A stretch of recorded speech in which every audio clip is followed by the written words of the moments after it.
You are now tuned in to The Gifted Gab. Something I recently read an article that really, I think I even said it earlier, which is if you ask any sort of, almost any mental health professional, they'll tell you that up to a certain age in adolescence, people will typically change identities like they change clothes because they just want to fit in somewhere. You want a sense of group meaning and group like membership almost. You want to know that you belong somewhere. One of the things that happens with kids who, I don't know if overachievers is the right word, people who are involved in a lot of different things, which was like one of the ways I would describe myself. Different sports, different after school things, different leadership stuff, different like all these different things, extracurriculars. You don't really know where you fit in. You go into, I was on a swim team and you dress a certain way and it was cool to wear sweatpants all the time with zip up hoodies. And then you go to become another thing and it's like, oh, they talk a different way and they value different things. So it's like, okay, I'm going to do this now because I'm a part of this group. And then you go to university and it's like, oh, these people do this kind of thing. And everybody has lanyards and everyone eats here and everyone does this. So I'm going to look like this and eat like this and dress like this. And then I got into the nightclub scene. And then that's like really where it was like putting gasoline on a fire. All of a sudden it's like, oh, not only do I have to like up my dress game and what I eat and what I'm doing, now I have to show it. I have to take pictures of it, almost like evidence. It's almost like I have to fill up my gallery of like, look at what I've done and who I've done it with and where I've gone. And like this creates this scenario where like it's, and I remember doing it, but I didn't realize that's what I was doing at the time. But I would go from one group of friends to another group of friends and I'd completely be a different person.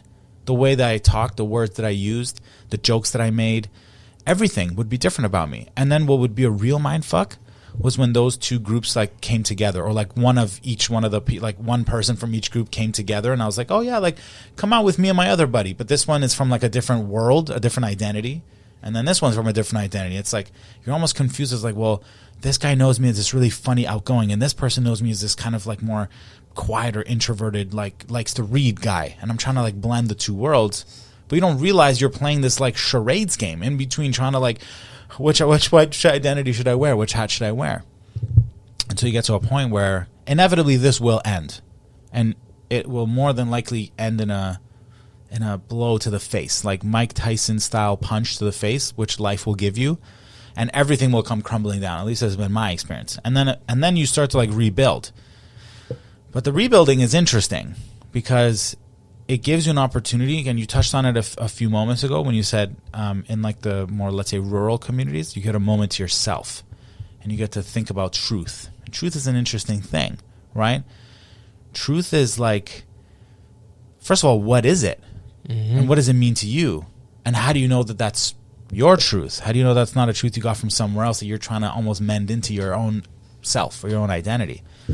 So when your life essentially comes to like a rock bottom, at least for the first time, you get this opportunity to think. And like you can use different practices to get there. I use meditation, journaling is like my two staples. Like I won't and can't start my day without them. Well, once I started to practice them, and you literally just take the things that are in here and put them out, whether it's verbally into a voice recording or onto paper, you start to be able to see the things you've been thinking about. And then you get to think about the things you've been thinking about. Like, why is that? Where did this come from? And one of the most powerful things that I learned was just because you have a thought doesn't mean it's necessarily true. Once I got this, I was like, fuck, like truth all of a sudden becomes redefined, right? You start thinking to yourself like, you know, the quintessential, who am I, right? Once you actually get to the core of that question and you realize that who you are is entirely a series of experiences and events that's happened to you in your life, but you've also attached a story to this. There's some woven story that your ego is giving you. There's a narrative. And once you can, and I think maybe the most powerful belief, and perhaps the only belief that matters, and he knows what I'm talking about, is the belief that you can change. For some reason, I never knew that. I was like, oh, well, this is just who I am now. I'm the guy who made this mistake, or I'm the guy who got himself into debt, or I'm the guy who is supposed to go to clubs and pop bottles. I am the guy who's supposed to fly first class wherever I go somewhere. You start to like accumulate these beliefs. and they're underserving beliefs. They're limiting beliefs. And therefore truth is an illusion. Absolutely. It's not real, right? And the point I'm trying to get at, and I don't want to go too philosophical, even though I love this kind of thing, the way that our relationship, I think, flourished and went from like more, let's say, kind of superficial, like on the surface. Yeah, more niceties to more depth.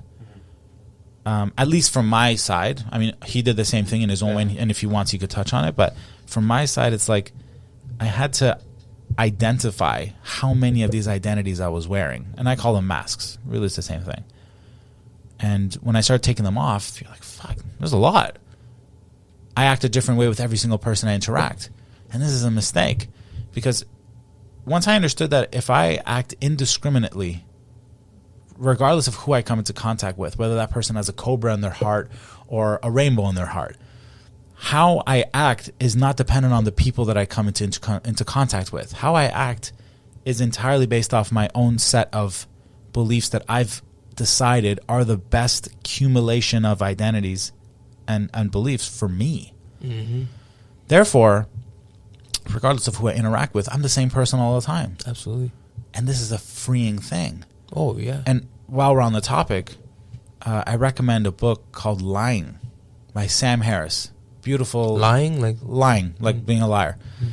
And this book talks about how important it is to understand that when you live in your truth, you never have to remember any of the stories you've told anybody else, because the truth is it's easily rememberable. It's not crafted. It's not fake.